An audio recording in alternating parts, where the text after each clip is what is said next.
हाय दोस्तों, नमस्ते, राधे राधे। कैसे हैं? आशा करते हैं अच्छे होंगे। दोस्तों, आज हम बताएंगे मकर संक्रांति के बारे में। मकर संक्रांति कब है और ये कब होता है? दोस्तों, ये हमारे यहाँ तो हर साल मकर संक्रांति 14 जनवरी को मनाई जाती है। कुछ वर्षों से यह 15 जनवरी को भी पड़ने लगा है। मकर संक्रांति के दिन क्या होता है दोस्तों, ये क्यों मनाया जाता है? मकर संक्रांति, इस दिन सूर्य धनुष राशि से मकर राशि में प्रवेश करता है,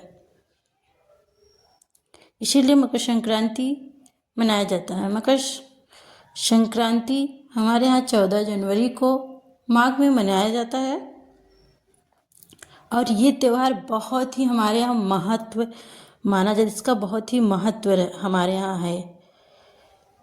यह पर्व उत्तरायण की शुरुआत का संकेत देता है। इसका मतलब समझ रहे हैं? इस दिन से दिन बड़े होने लगते हैं।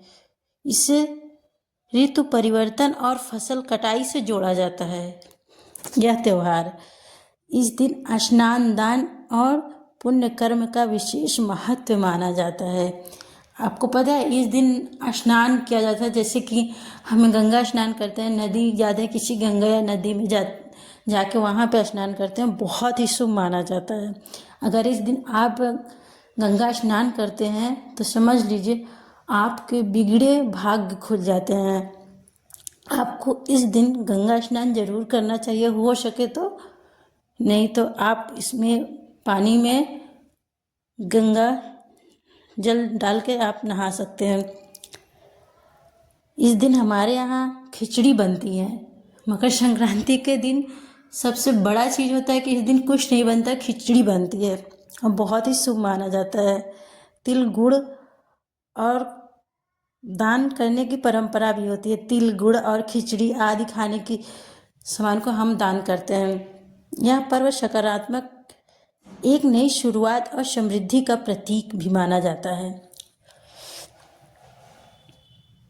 आज हम आपको बताते हैं मकर संक्रांति को किस किस नाम से जानते हैं।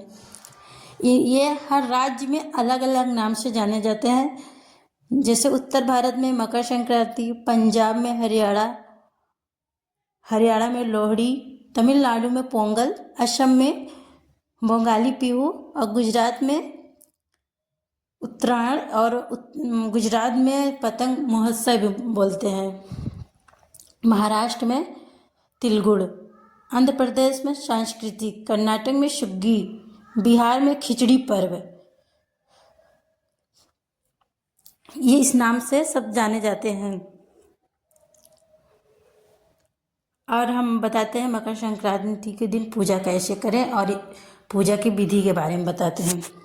ध्यान से सुनिएगा और अगर वीडियो अच्छी लगेगी तो लाइक और सब्सक्राइब ज़रूर कर दीजिएगा। अगर आज आप इस विधि को जान लेंगे तो आपके लिए बहुत ही अच्छा होगा और आपकी किस्मत खुलने से कोई नहीं रोक सकता। प्रातः स्नान, सुबह सूर्योदय से पहले या बाद में स्नान करें।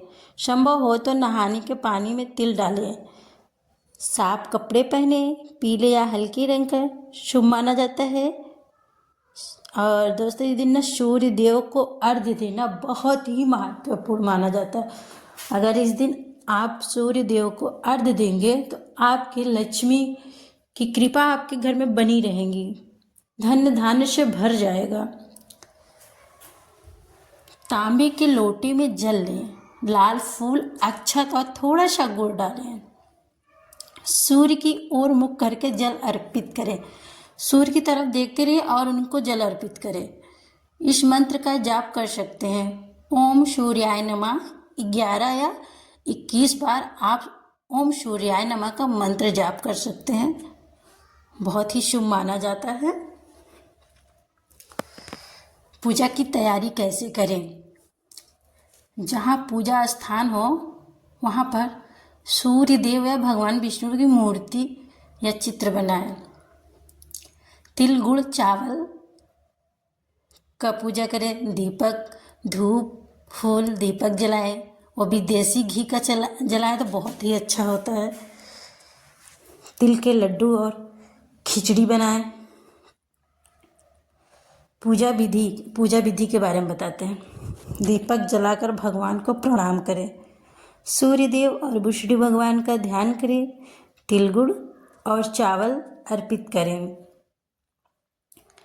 दोस्तों, इस दिन यह दान करने से आपके घर में लक्ष्मी की बौछार होगी, यानी धन की बौछार होगी। आप जानिए ये कौन कौन से दान हैं और यह दान आपको ज़रूर करना चाहिए। जैसे कि मकर संक्रांति के दिन हम तिल गुड़ का दान बहुत ही शुभ माना जाता है और काले तिल का दान और भी शुभ माना जाता है। कंबल और कपड़े दान कर सकते हैं, क्योंकि आप जानते हैं ये ठंडी के टाइम होता है। इस दिन आपको इन कपड़ों का दान जरूर करना चाहिए। ज़रूरतमंदों को भोजन दें। जो ज़रूरतमंद हैं उनको भोजन ज़रूर कराएं और दान ऐसे लोगों को दें जो उनको ज़रूरत हो, ज़रूरतमंद हो, और प्रसाद का वितरण करें। पूजा के बाद प्रसाद परिवार और पड़ोसियों में बांटे। कहा जाता है कि तिल गुड़ गोड़ गोड़ बोला, इसको बोलते हैं। मकर संक्रांति पे आप सबसे प्रमुख जो दान होता है वो तिल गुड़ का ही होता है, क्योंकि ये ठंडे में शरीर को गर्मी देता है और पाप नाश और शांति का प्रतीक होता है। और अन्नदान भी बहुत ही अच्छा माना जाता है। जैसे चावल, गेहूँ, दाल, खिचड़ी का दान विशेष रूप से शुभ माना जाता है। अगर ये आप सब दान करते हैं तो आपके घर में अन्न की कभी कमी नहीं होगी और लक्ष्मी आपके यहाँ बौछार करेंगी। वस्त्र में आप क्या दान कर सकते हैं? कंबल, गरीबों को गर्म कपड़े, ठंड से जो राहत दे, और इससे आपको बहुत ही पुण्य मिलेगा। तांबे का लोटा, कटोरी, थाली सूर्यदेव को प्रिय माना जाता है, ये भी दान करें।